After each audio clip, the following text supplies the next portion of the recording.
Welcome back to Krav Maga Experts YouTube channel. In today's video, we're going to learn how to use common objects that you either carry or have usually in your surrounding for self-defense. If I am going to use it as a striking motion, common mistake that I see is one, reload. I have lost so much time. I could have gotten so many more strikes in if I use my momentum and kind of do a backswing too, right? So this kind of X motion or something like that allows me to get a lot more hits in. Or what's happening to Diane as I do this? She's moving backwards, right? So she's creating space that I can then decide what I want to do about that. Or I'm hitting her. It's a little bit more advanced, but just so that you know that if she's punching or stabbing or something like that, I might be able to use this to block. You can also use this in different ways here. So that's an option. If it's shorter, now we're thinking about it's more this length. That's what we're talking about with the water bottle. So I can use the water bottle much in the same way. Because I'm closer, I might be able to also use strikes. I would opt not to use strikes when she is armed. That's when I want to keep a good range. But if she is not armed, I could incorporate the object as part of my strikes. With something like this, some of my books look like this. They are, in fact, a weapon, especially if they're hardcover. You might have something else that is firm and something like this shape.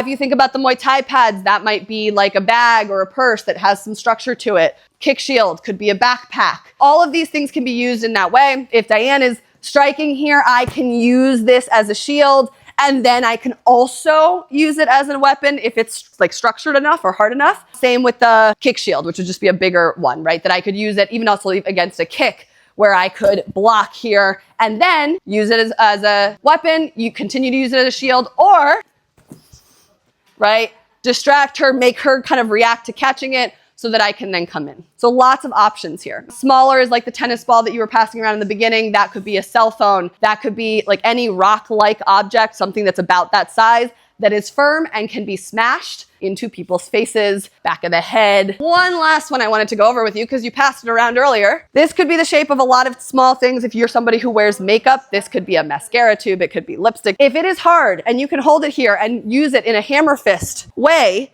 that can also be painful for them. The last thing I'll say is keys. What do you think you should do with keys? Go for the eyes. I love it. Do not hold your keys like Wolverine, where they're sticking out between your knuckles and you're trying to punch with them. That's a good way to hurt yourself. Instead, hold it and slash with conviction towards the eyes. If you can, it can be used as a stabbing way, but it's so small. I don't love it for that. But if you go like that, take keys towards somebody's eyes, what is their likely reaction? This, right? They're going to try to move away from it. And if they don't, great, then now we got their eye. But if they move, that's what gives me the opportunity to do something else. Any questions on this? If you have rings on, it hurts when you hit somebody, but also recognize that it could hurt you. So you have to really be punching well. But it's possible. If you have it in your hand already, you have a choice to either let it go or use it. There is no third option except for stand there and take the attack, right? Which we're not doing. That is exactly what I want you training today. This is not you going into your bag and finding your weapon while the person's trying to attack you. We don't have time for that. This is you already having something in your hand, right? You have your umbrella in your hand, you have your grocery bag, you have your cell phone, or you're on the subway and you notice that something's starting to, you don't feel right. Something is giving you a kind of a bad feeling. Maybe that's when you have the opportunity to say, well, let me just put this in my hand in case. And if something happens, now I know what I'm going to do, or I have an option. You can drop it. If somebody's attacking you from the rear, it becomes a liability. They can pull on it. So if you're able to let it go, that's good. If you are able to use it, it just depends on how heavy it is. But sometimes we have to make the decision to let something go to keep ourselves safe. I'd prioritize getting out, but if I can't,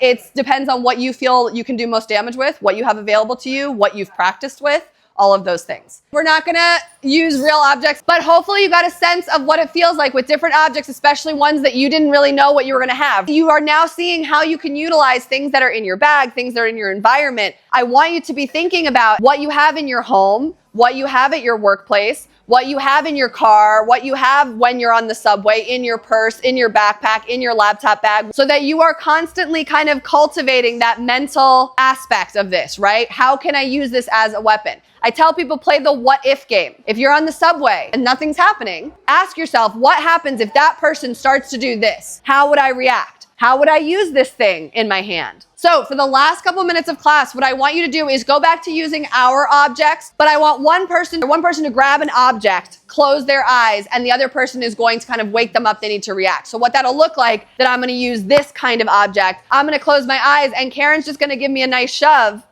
And I'm going to wake up and I'm going to react as if she just attacked me. But that way I'm not just waiting for her to come and then planning. I'm having to react. She might even come from the side or from the rear, right? I might be here and I might have to think about how am I changing the way that I'm fighting. So that person will go, then you'll switch roles. And lastly, what have I not been forcing you to use this whole time that is one of your best tools? Your voice! We're going to be starting with a more mental exercise than a physical one. In Krav, your mental kind of work is just as important, if not more important, than your physical work. Because the principles of Krav and the ways that we make decisions when we're in a situation that requires us to use our Krav, very, very important. Today we're working on using common objects as weapons, as shields, or knowing how to incorporate them into a real life scenario. I want you to be thinking creatively about what kind of objects you might be able to use. Has anybody played the game Categories? It's you give a category, you have to name things in that category. You can't repeat what your partner says. You can't take too long. If you name something outside of that category, you lose. So you're all going to have the category of things you can use as weapons and shields. But I'm going to demo it with Aaron using colors just so that we can not give you answers.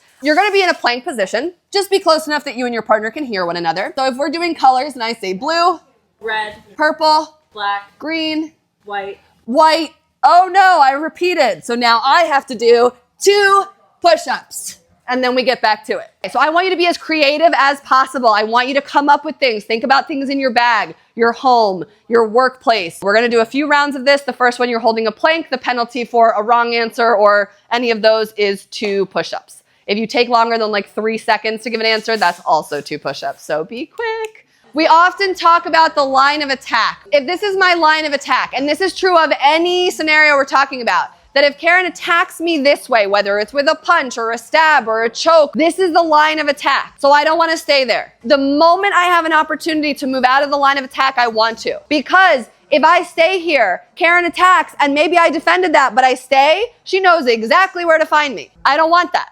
I want it to be that when she attacks, I move. Now she has to try to change something. Either she has to turn or she has to use a different kind of strike. It's better for me. When it comes to using these objects, right? Let's say that I have my water bottle, so I'm choking up on this for that. If I stay here, she attacked me and I defended, and then I stay here, I'm losing my advantage where I could have taken this opportunity to get space, right? And to get off the line. So I want you to think, the line is lava. The moment you have the opportunity, you are off of it in one direction or the other. And that's how you use your objects, because if I didn't have the object, it would be the same idea where I'm moving off the line and using my strikes and using my hips. She attacks.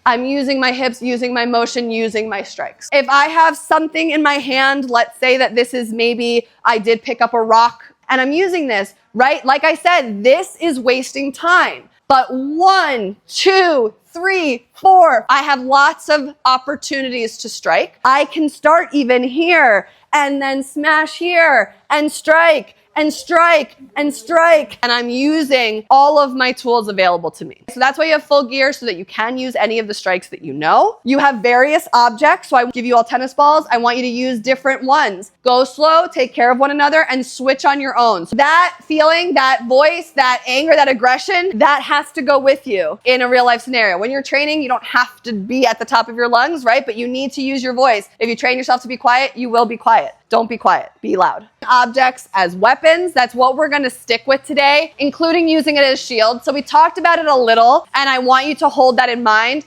Also think about how it can be something you don't necessarily carry. Like in a restaurant. When you go to a restaurant, they give you so many weapons. Just your table setting, you have a fork, a knife, a spoon, maybe a glass, you have chairs, you have so much stuff. But today I want you to be really thinking about the weapons part. So as you're moving through the room, if I go to pass this to Karen, she has to take it. She cannot refuse it. Give it to me, I can't go.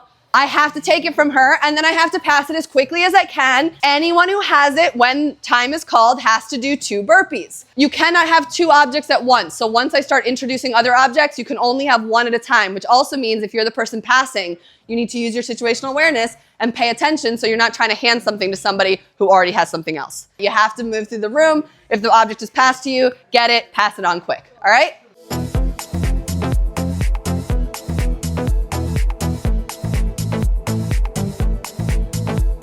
Thank you very much for watching. You can like, subscribe, and make a comment. I promise to get back to you quickly.